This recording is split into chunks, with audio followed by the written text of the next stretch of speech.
Me being an entrepreneur, I've always kept diaries of my journey, right? Because the diary makes you fall in love with the process, right? Because the process of becoming great at something takes time, takes effort, takes blood, sweat, and tears. So that's why I'm launching this series called Diary of a Made Man, where I show people the in and outs and behind the scenes of everything I'm doing. So I came to New York today for the ICO Forward Summit. I'll be presenting my first presentation on token metrics. Want to do a sound check? All right. So thank you for being here. My name is Balina. Today I'll be talking about a data-driven approach to ICO investing. I have no problem public speaking. I worked in sales, having to do presentations to executives for Fortune 500 companies, but it was more talking about software. Now I'm talking about investing, and it's something I love, something I'm highly engaged in, something I'm passionate about, right? So my energy just kind of comes out, it just oozes out on those presentations, and I think the big thing that's shifted is now I'm educating people, right? I'm not just trying to help them use better software, help them buy software for the company to improve their business. I'm trying to help them change their lives. Initially, when I was investing in ICOs, I was just chasing the hype. I was just chasing the FOMO. Oh, Tim Draper backed this ICO, I'll invest. But after going through all these different investments, I realized that I wasn't making money, right? So me working at IBM, working in analytics and big data, I love using analytics to solve problems. So I said, hey, you know what, Ian? Why don't you try applying data and analytics to ICO investing? Out of my 8 investments on this list, the only one that has made me money in terms of 2x or more was an ICO where I used data and analytics. That was Kyber, right? Although Kyber was a very hyped project, the data backed that up. So if you want to learn more about using data and analytics, I have a spreadsheet freely available. You guys can check this out if you go to my website, ianbalina.com/spreadsheet. Right, so every single week I have my top ICOs of the month, top ICOs of the week, and I share this publicly with my audience. Time is up, I have to go. Thank you for your time. So I was the first speaker at the summit. The reception was pretty well. People liked the talk, and lots of people would come up to me after the speech. Right, so I think that's a good sign. No, you've provided tremendous value. We really appreciate it. And we're well, thank you. Right. Back home. I'm trying to take this movement of token metrics mainstream. Right, because we have to keep these ICOs in check. When I talked to you last time, you went to Blockchain World in London or something like that? Yes, it was very cool to see John again. I met John here at, I believe, my first meetup in New York. He's a cool guy, always offering value, people person, really cool guy, very well connected. In the Netherlands, there's a $100 million crypto fund. The guy became, we became friends, and he took me out in Amsterdam. It was wild. Must have been crazy, yeah. Yeah, I spent like 2 weeks in Zoom, Crypto Valley. Oh, nice. I met the guys from Gladius there. They had the presentation. Actually, yeah, so one interesting thing was Gladius. I saw Gladius. This is a project I passed on. They asked me, hey, Ian, what do you think about us? And me being honest and transparent, I said, hey. Right, I guess because you guys being young is a risk. It's just more of experience. Yeah. People want somebody who's, especially now, after so many ICOs coming out, right? Like 40 ICOs, which one has done this before? They're very young, but I think down the line, they'll learn a lot from its experience and become even better entrepreneurs who could build something great. It was also cool seeing Emmie as well. I had no idea she was here until I was going through the speakers list. I'm like, oh wow, Emmie's speaking as well. We're making plans to grab breakfast to kind of go through some possible partnerships.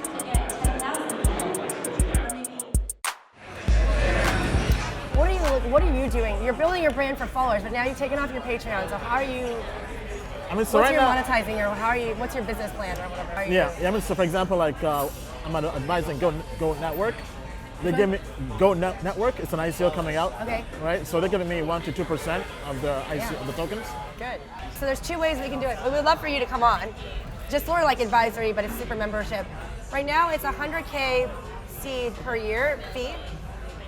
Or 500K seed staked, which is about 50K cash.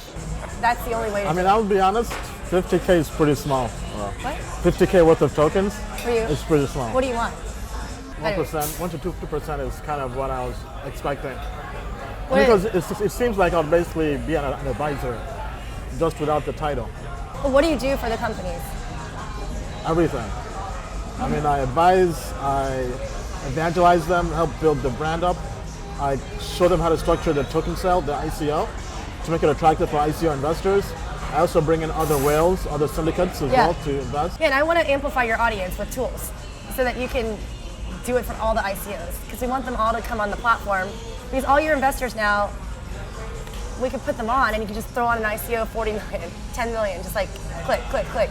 I mean, so I think right now it's an interesting project, right? I'm definitely open to seeing more and kind of keeping tabs on it and seeing what they're doing. But I want to make sure my community, right, if they come and co-invest with me on deals on there, right, they basically are being respected and getting good terms. We want to teach the world like real crypto stuff and then build a bunch of events around it and bring ICOs from the different industries that kind of align and then get everyone buying. Like I just want everyone saying, guys, this is awesome, and go on to superbloom.network and create your accounts and buy now. So we're heading out right now to link up with somebody who's going to consult me on my Instagram. For me, Instagram has been a channel and medium I'm looking to improve upon. So right now, going to the meeting with Kimia. She's more of a creative Instagram influencer. So I want to see how I can make better content for my audience as well on Instagram. I noticed you don't really have many selfies, so no selfies? Yes. Just more of somebody else taking the picture? Yes, exactly. Just to dive into the scenery that I'm in, and personally, this is what I've noticed works best. People just want to see the whole person, like, oh, this is tangible, this is real. Right, I mean, although not everything on Instagram, I mean, it is right, curated. Okay, I guess this is the question I've been dying to ask on Instagram. How many pictures do you take to get that one picture? Oh my God, that's so embarrassing. I have like over 50. Oh, really? Okay. I mean, but that's only because I'm really picky. Like, Right, okay. I'll be honest. I think that's probably one of my issues. I just take the first picture. Oh, okay. That is my goal, to get down to the one picture. But for me, also, a lot of times it'll be like the whole, it's not you, it's me. Maybe because I'm like super like picky with how I look in my pictures and all that kind of stuff. I'll be like, oh, my hair's sticking out. But that's just me. Like, it can take anywhere from I think that's good because that's part of the 5 to 50. Yeah, depending on who I'm with. Okay. Right, so telling me, for example, that she takes tons and tons of pictures and really tries to find the best one. And then she also told me that, hey, people on Instagram take pictures of themselves because that's what people want to see. They're the main attraction. That's why she advises me to have myself in pictures on Instagram.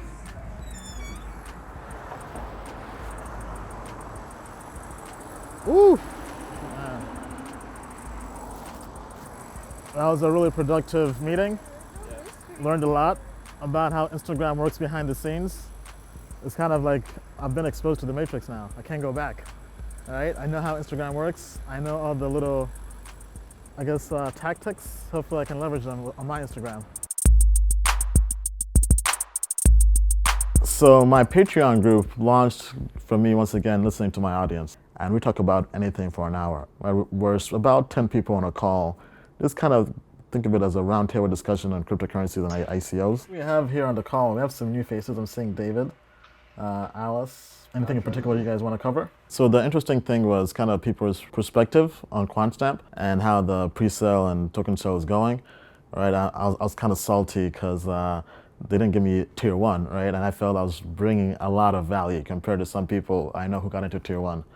All right, so actually one person on the Patreon got into tier 1 and he kind of shared how he got into it. I think that it was, I think some people got flagged if someone knew you or whatever and you got flagged. So I think that also helped. What you could actually do on this one, you could actually look up the contributions in Etherscan, and then you could take the wallet addresses and then put them back into the QuantStamp website, and you could actually see the tiers that the people got. And I can tell you that I saw one account which put in 500 ETH at tier 1, but everybody else was a mix of tier 1, 2, 3, and 4. And I'd say the average price people paid was about 6,500. So again, I have no idea if that means people are going to dump or not, but I mean, everyone's concerned about the amount of discounts. But as far as I can tell, I'd be shocked if it didn't sell out. I think what they're trying to do is create massive demand that they're hoping will translate into people buying on the exchanges. My prediction is it will sell out in 8 hours and 10 minutes. But yeah, just kind of seeing how detailed and thorough he was with it, right? So people are really taking this seriously, and that's why I love my Patreon, right? Because they bring lots and lots of value. Everybody has different value they're bringing on the table. All right, so I'm concerned because I think they're using a lot of fake FOMO marketing tactics. Not sure if you guys saw the recent emails they put out. All right, so I'll just go through this. So hi Ian, I'm the main advisor for marketing on QuantStamp. You already did an AMA with Richard. We were wondering if you would like to do a quick follow-up interview with QuantStamp team leading into the ICO main sale. Basically, there is 30 minutes left in the pre-sale, and we just crushed through 20 million from some great people. It is looking good at the moment, and we want to message that effectively to people. We think you would be a good partner for that, especially since you've been tracking it for a while. So any content we would produce, we would boost big on social, etc., should all link back to you. Now, this is after I invested, so I was kind of pissed off, right? So I replied back saying, hey, if QuantStamp thought I was a good partner, they should have given me tier 1. Right. All right. That was quite the call. Very productive. Now back to more calls. I have an AMA coming up with Oracle's network. So an AMA means ask me anything. An AMA is basically just the founder coming on and being able to answer any question we ask them about their upcoming ICO or token sale. All right, guys, thanks for joining. Welcome to the channel. This is Hacking the System. I'm your host, Balina. Today we'll be doing a live stream AMA with Oracle's network, ICO. So the AMA with Igor was pretty interesting in the sense that he was very, very laid back, but some stuff I think I skipped during the course of my review and doing my research, right? In terms of them not bring a true ERC20 token, meaning that they won't be going Ether Delta, they won't be that liquid potentially, right? Which now brings in extra problems such as who knows when they'll make it to an exchange, right? But also the concern was I wasn't sure whether the team had fully thought through how they would give out the tokens. Lots of people chose not to invest on their ICO because of that, right? Because my audience was going through the chat, providing the different points of view, and the overall sentiment was the AMA didn't go that well, right? And I agree as well, right? So that's why I passed on them, and now I'm just basically waiting to see what will happen.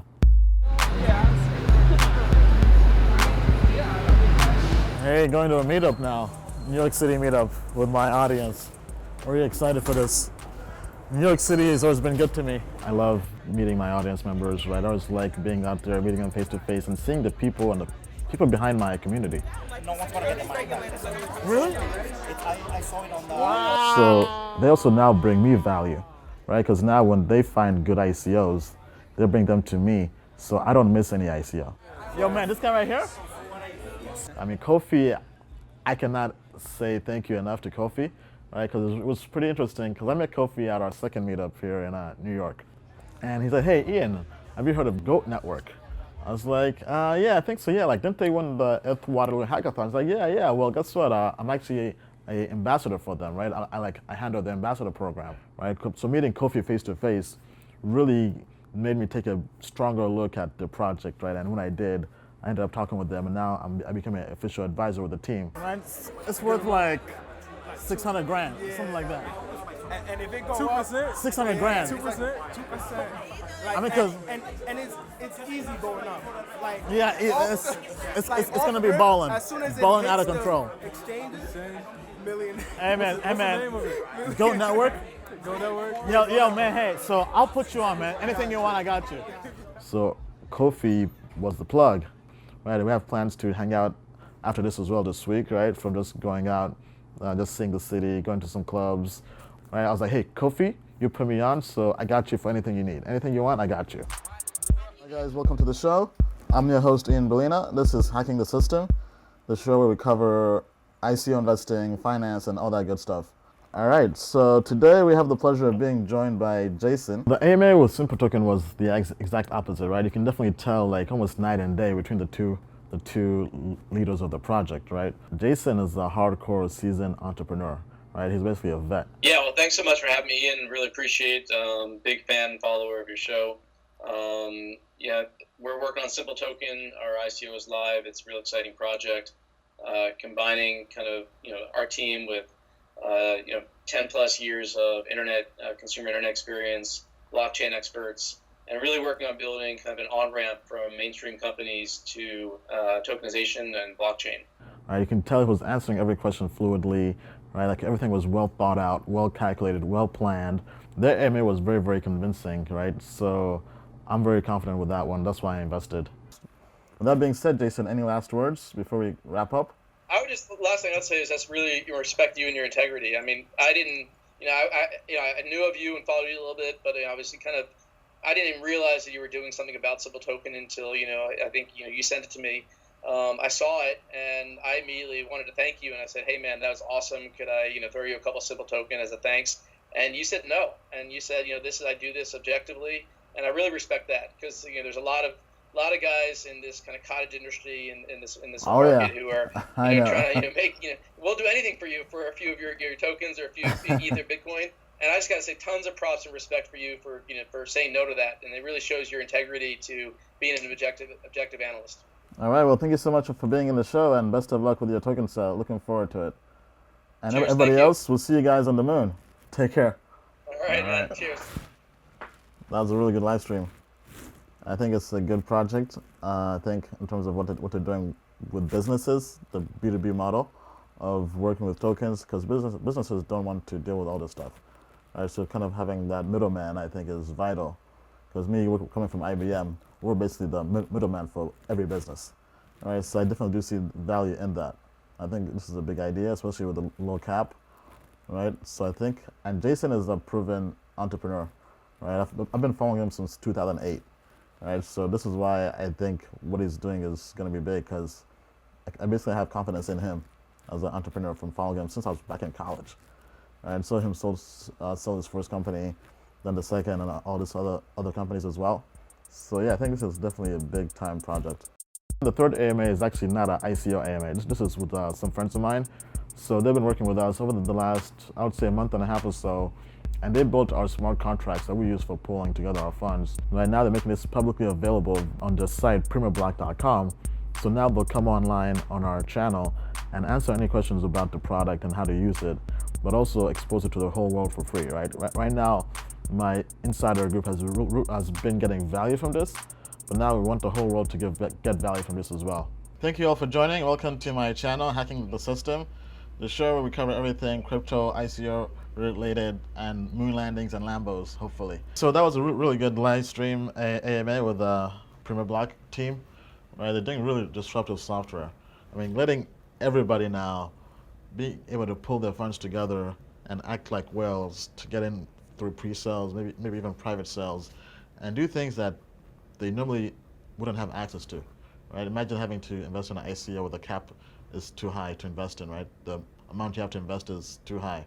Right now, you can pull your funds together with software that's easy to use. I mean, there's smart contracts out there, but they're technical, they're in-depth, it's all just code. Right now, actually having a UI, these are the first people I've seen to do a UI. Lots of ICOs out there trying to do something similar, raised a bunch of money, they still have no product yet. This guy's built a product first, no ICO.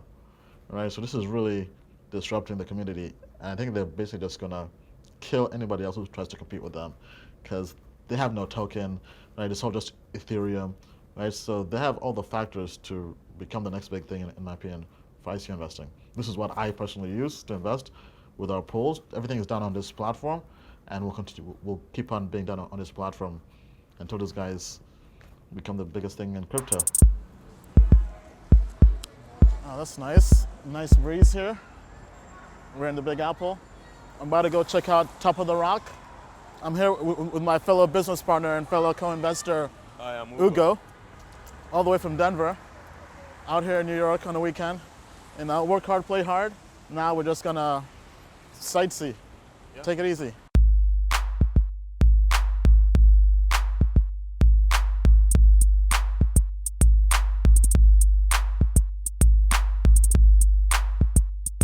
Yeah, so we're here at the Top of the Rock. We have the view of all of New York City. Yeah. All right, very inspirational. All right, so we're over here just scheming, all right, thinking where can crypto take us next. All right, so imagine we're in crypto. Right now we're very early on the ground floor, but who knows, 10 years, 20 years from now, we could be up here at an Empire State level, right?